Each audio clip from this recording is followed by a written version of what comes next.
itu menyebut bahwa program makan siang dan susu gratis membutuhkan dana hingga 460 triliun per tahun. RAPBN 2025 itu sudah dimasukkan senilai 71 triliun rupiah. Bahkan program tidak hanya makan siang tetapi juga sarapan. Assalamualaikum warahmatullahi wabarakatuh. Shalom, Om Swastiastu, Namo Buddhaya, salam kebajikan dan salam sejahtera bagi kita semua. Halo semuanya, perkenalkan nama saya Lafli Najlat Haryanda dengan NIM 11000124120 Video ini saya tujukan untuk memenuhi tugas mata kuliah Hukum Administrasi Negara kelas B dengan dosen pengampu Bapak Kadek Cahya Susila Wibawa SHMH.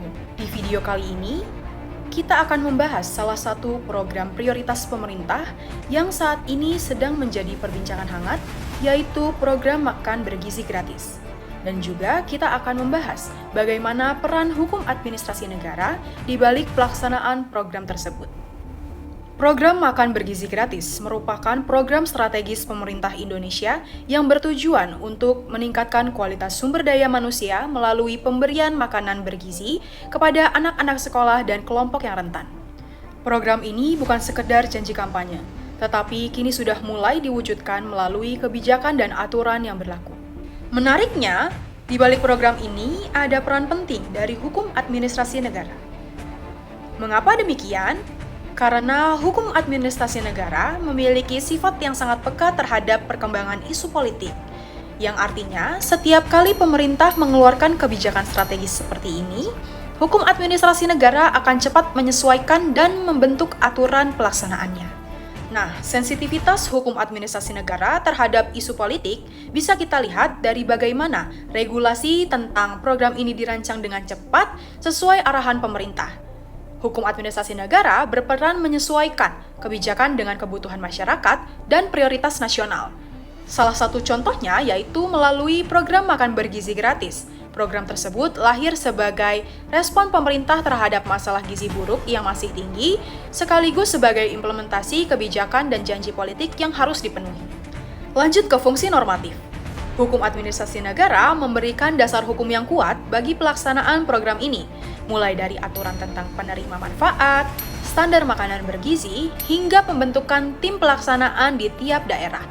Semuanya diatur dalam norma hukum yang jelas agar program ini bisa dijalankan secara legal, terarah, dan memiliki kepastian hukum bagi masyarakat. Selanjutnya, fungsi instrumental.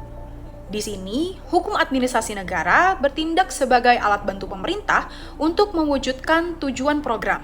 Regulasi dan kebijakan administratif menjadi instrumen yang mengatur bagaimana program ini dijalankan, siapa yang berwenang, dan bagaimana sistem pengawasan dilakukan. Koordinasi antar lembaga seperti Kementerian Kesehatan, Kementerian Pendidikan, dan pemerintah daerah semuanya diatur agar pelaksanaannya efektif dan tidak tumpang tindih. Yang terakhir, fungsi jaminan.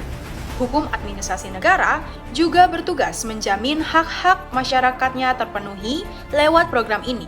Anak-anak sekolah dari semua latar belakang sosial dan ekonomi, tanpa diskriminasi harus bisa mengakses makanan bergizi yang disediakan.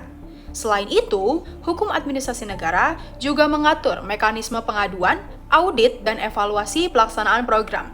Tujuannya supaya masyarakat bisa menyampaikan keluhan kalau ada pelanggaran dan supaya penyelenggaraan program bertanggung jawab atas pelaksanaan tugas mereka.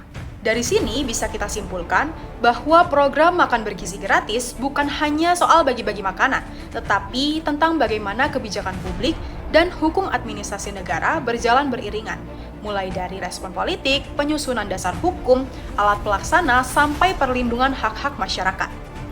Semoga program ini bisa benar-benar meningkatkan kualitas sumber daya manusia di Indonesia. Dan tentu saja hukum administrasi negara harus terus menjadi pengawal agar kebijakan ini berjalan baik dan bertanggung jawab. Sekian dari saya, kurang lebihnya mohon maaf. Wassalamualaikum warahmatullahi wabarakatuh. Shalom, Om Santi Santi Santi Om, Namo Buddhaya, salam kebajikan dan salam sejahtera bagi kita semua. Terima kasih.